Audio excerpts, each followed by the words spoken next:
Hello my dear बच्चों, मैं महबूब आलम आप सभी का आपके अपने यूट्यूब चैनल एलपीएम में स्वागत है। बच्चों, आज के इस वीडियो में हम सीखेंगे नंबर सिस्टम, संख्या पद्धति। बच्चों, जैसे ही हमारे सामने नाम आता है नंबर सिस्टम, हमारे दिमाग में संख्याएं घूमने लगती है, अलग अलग तरीके की संख्याएं घूमने लगती है। बच्चों, संख्याएं बहुत सारे प्रकार की होती है। संख्याओं की पहचान किस प्रकार की जाती है, आज की इस वीडियो में हम बेसिक सीखेंगे। संख्याओं के बारे में बेसिक जानकारी प्राप्त करेंगे। संख्याएं कितने प्रकार की होती है, कौन कौन सी संख्याएं होती है, इस वीडियो में वो सब कुछ आपको आज बताया जाएगा। तो बच्चों, संख्याओं के बारे में हमें जब तक बेसिक जानकारी नहीं होगी, क्योंकि पूरी की पूरी जो मैथ्स है वो संख्याओं के ऊपर ही डिपेंड है। बगैर संख्या के हम मैथ्स की कल्पना नहीं कर सकते हैं, इसलिए हमें संख्याओं की बेसिक जानकारी होनी बहुत आवश्यक है। सबसे पहले बच्चों हम देखते हैं नेचुरल नंबर, यानी कि प्राकृतिक संख्याएं। पहले प्रकार की जो संख्या है वो है प्राकृतिक संख्याएं। बच्चों, प्राकृतिक संख्याएं किसे कहते हैं? जैसे कि आपको नाम से ही पता चल जाएगा, प्राकृतिक, नेचुरल, वे संख्याएं जो हमारी बोलचाल में काम आती है, जिनके बगैर गिनती प्रारंभ ही नहीं होती। दुनिया की कोई सी भी गिनती जिन संख्याओं के बगैर प्रारंभ नहीं होती है, वे संख्याएं नेचुरल संख्याएं कहलाती है या प्राकृतिक संख्याएं कहलाती है। जैसे कि 1 2 3 4 5 6, 1 2 3 4 5 6 7 8, अनंत तक चली जाएगी। कहां तक जाएगी दुनिया में किसी को भी नहीं पता है। नेचुरल नंबर कहां तक जाएंगे, ये अनंत तक जाते हैं। और कहां से शुरू होते हैं? 1 2 3 4 5 6 7 8 9 10। गिनती, बच्चों याद रखो, गिनती गिनती जो है वो हमारे नेचुरल नंबर है, प्राकृतिक संख्याएं हैं। ओके बच्चों, अगली प्रकार की जो संख्याएं आती है वो है पूर्ण संख्या। पूर्ण संख्याएं। बच्चों, पूर्ण संख्याएं कौन सी होती है? अब देखो, प्राकृतिक संख्याएं और पूर्ण संख्याओं में ज्यादा डिफरेंस नहीं है। केवल और केवल जो डिफरेंस है वो है जीरो का।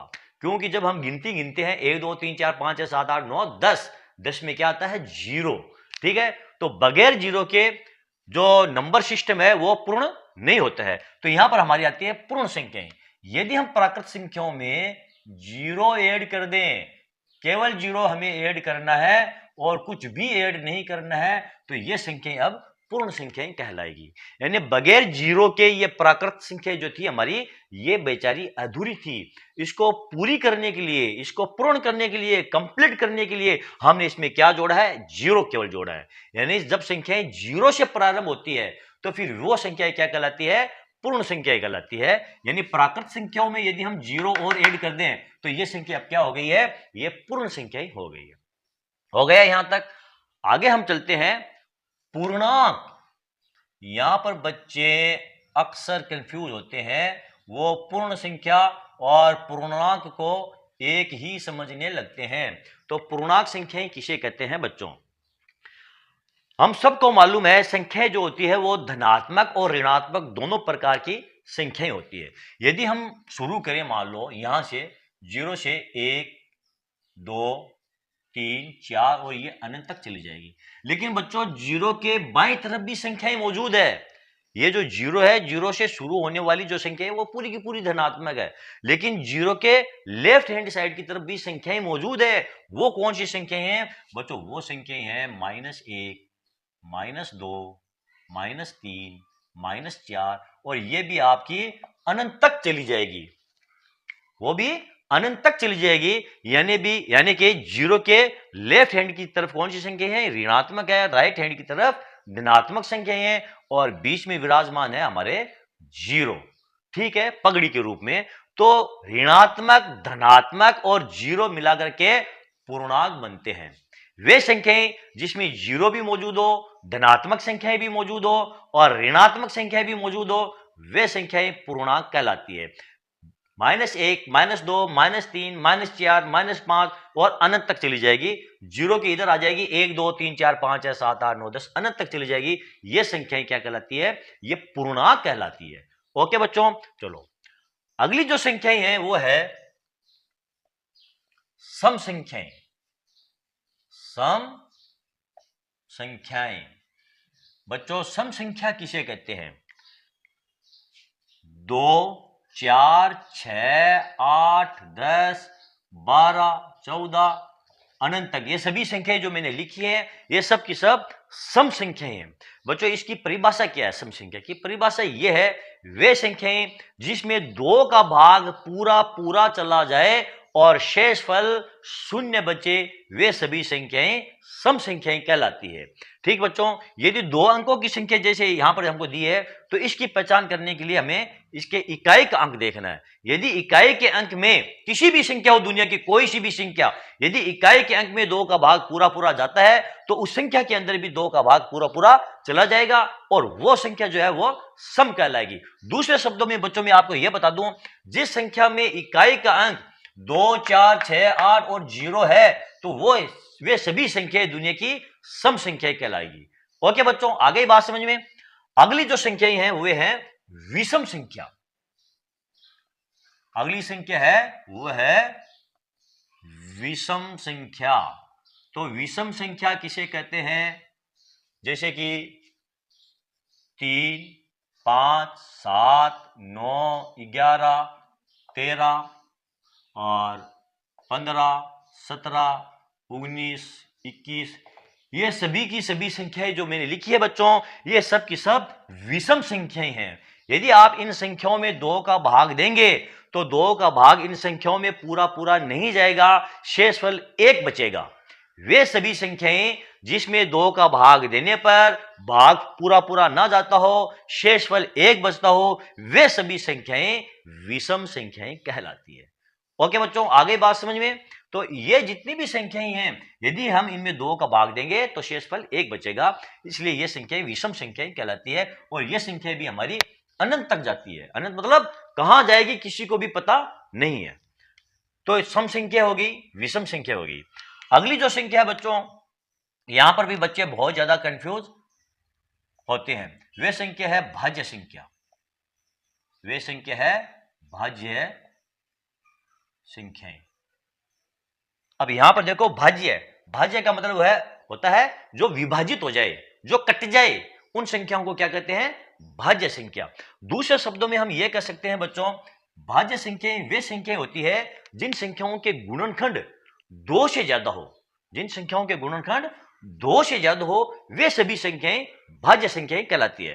जैसे कि बच्चों यहां पर आप ले लो, जिन संख्याओं के गुणनखंड 2 से ज्यादा हो वे संख्याएं हैं 4, 6, 9, 10, 12, 15, फिर आ जाएंगे आपके 20 और इसमें बीच में छूट गई है 16 भी है और 21 भी है। ये सभी संख्याएं जो मैंने लिखी है बच्चों, ये भी अनंत तक जाएगी। ये सभी की सभी संख्याएं भाज्य संख्याएं हैं। अब यहां पर आप गौर करो बच्चों, 4 एक सम संख्या है, 6 सम संख्या है, 9 क्या है? विषम संख्या है, 10 क्या है? सम संख्या है, 12 सम है, लेकिन 15 क्या है? विषम संख्या है। यहां पर 20 सम है, 16 सम है, 21 क्या है? ये विषम संख्या है। तो आप देख सकते हो बच्चों, भाज्य संख्याओं में सम संख्या भी शामिल है और विषम संख्याएं भी शामिल है। दोनों प्रकार की संख्या इसमें शामिल है भाज्य संख्याओं में। क्यों? क्योंकि ये जितनी भी संख्याएं मैंने लिखी हैं, इनके जो गुणनखंड है वो 2 से ज्यादा है।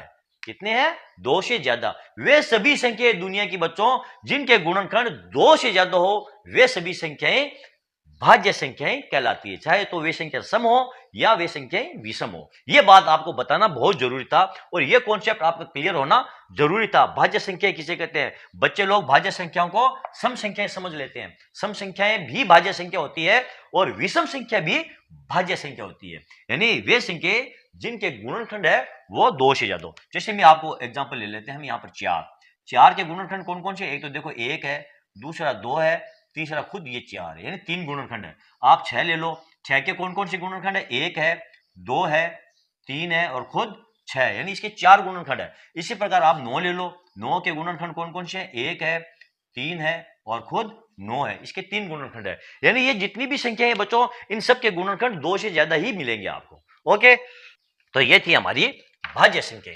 अगली जो संख्या है हमारी वो है अभाज्य संख्या। क्या है? अभाज्य।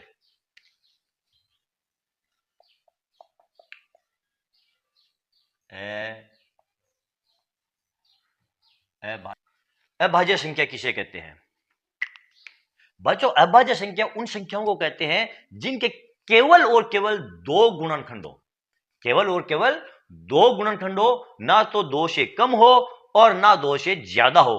वे सभी संख्याएं अभाज्य संख्याएं कहलाती है। और अभाज्य संख्याएं जो होती है वो केवल एक संख्या को छोड़कर बाकी सभी की सभी संख्याएं विषम संख्याएं ही होती है। वो संख्या कौन सी है बच्चों जिसको छोड़कर बाकी सभी संख्याएं विषम संख्याएं होती है? देखो मैं आपको यहां पर एग्जांपल देता हूं। अभाज्य संख्याओं के एग्जांपल कौन कौन से हैं? यहां पर देखो, एक तो है दो हमारी अभाज्य संख्या है बच्चों। कैसी है अभी मैं आपको बताऊंगा। अगली जो संख्या है वो है 3 भी हमारी अभाज्य संख्या है। 5 अभाज्य है। 7 अभाज्य संख्या है। 9 अभाज्य संख्या नहीं है। इसके बाद 11 अभाज्य है। 13 हमारी अभाज्य संख्या है। 15 विषम संख्या है लेकिन वो अभाज्य संख्या नहीं है। 17 है वो अभाज्य संख्या है। 19 है वो अभाज्य संख्या है। 21 जो है वो अभाज्य संख्या नहीं है, विषम संख्या जरूर है लेकिन वो अभाज्य संख्या नहीं है। 23 जो है वो अभाज्य संख्या है। ये भी अनंत तक हमारी चली जाएगी। अब यहां पर आप बच्चों देख सकते हैं ये जो 2 है, केवल इस 2 को छोड़कर बाकी जितनी भी संख्याएं हैं वे सब की सब विषम संख्याएं हैं। 2 एक ऐसी संख्या है जो कि सम है और सम होते हुए भी ये क्या है? एक अभाज्य संख्या है। क्यों? क्योंकि बच्चों इन सभी संख्याओं के जो अभाज्य गुणनखंड है वो केवल और केवल 2 ही है। जैसे हम यदि 2 के लेते हैं, इसके कौन कौन से गुणनखंड है? एक तो 1 है और दूसरा खुद ये 2 है। 3 के आप देख लो, एक तो 1 है, दूसरा खुद ये 3 है। 5 के देख लो, 1 है और खुद ये 5 है। इसका 7 है और 1 है। यानी वे सभी संख्याएं जिनके जो गुणनखंड है, जो 2 गुणनखंड है, वो तो एक 1 है, एक खुद वो संख्या है। इसके देख लो 1 और खुद ये 2, इसके देख लो 1 और खुद ये 3, इसके 1 और खुद ये 5, इसका 1 और खुद ये 7। इसी प्रकार आप अनंत तक चले जाओ, इन सभी के गुणनखंड जो है वो 1 और खुद ये संख्याएं ही मिलेगी। ठीक है बच्चों, तो ये थी हमारी अभाज्य संख्याएं। अगली जो संख्या हमारी आएगी वो आएगी सह अभाज्य संख्या। क्या आएगी? सह अभाज्य संख्या। यहां पर हम लेते हैं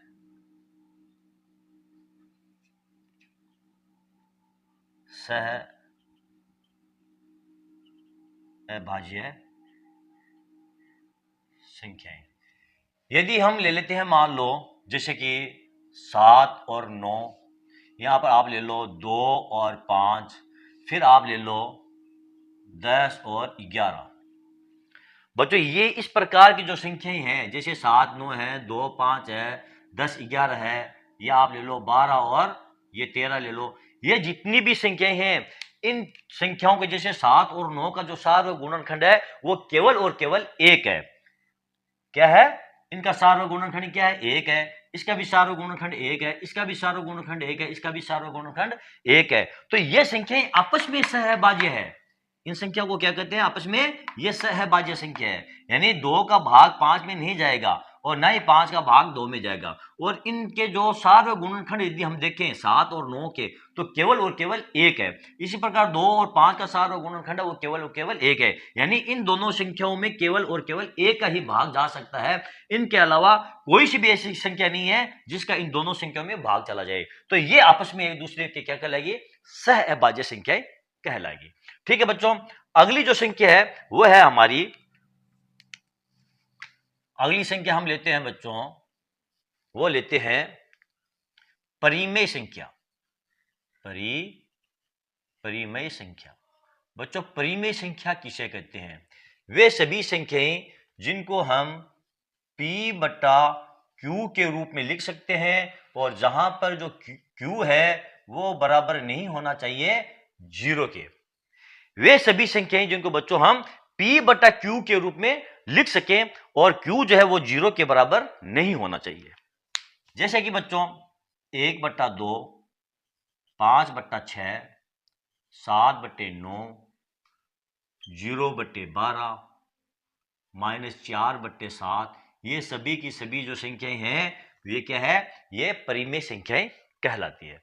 ठीक है बच्चों, तो ये थी हमारी संख्याओं के बारे में बेसिक जानकारी जो आपको पता होनी चाहिए बच्चों। यदि ये बेसिक जानकारी संख्याओं के बारे में हमको पता नहीं होगी तो फिर गणित के जो क्वेश्चन सोल्व करना हमारे लिए असंभव हो जाएगा और गणित आगे सीखना भी हमारे लिए इम्पॉसिबल हो जाएगा। ठीक है बच्चों, आज का वीडियो आपको कैसा लगा कमेंट करके जरूर बताएं। बच्चों यदि आपको ये वीडियो अच्छा लगा है तो फिर आप इसे लाइक कीजिए, शेयर कीजिए और मेरे चैनल को आप सब्सक्राइब कीजिए। मिलते हैं अगले वीडियो में अगले टॉपिक के साथ, तब तक के लिए धन्यवाद।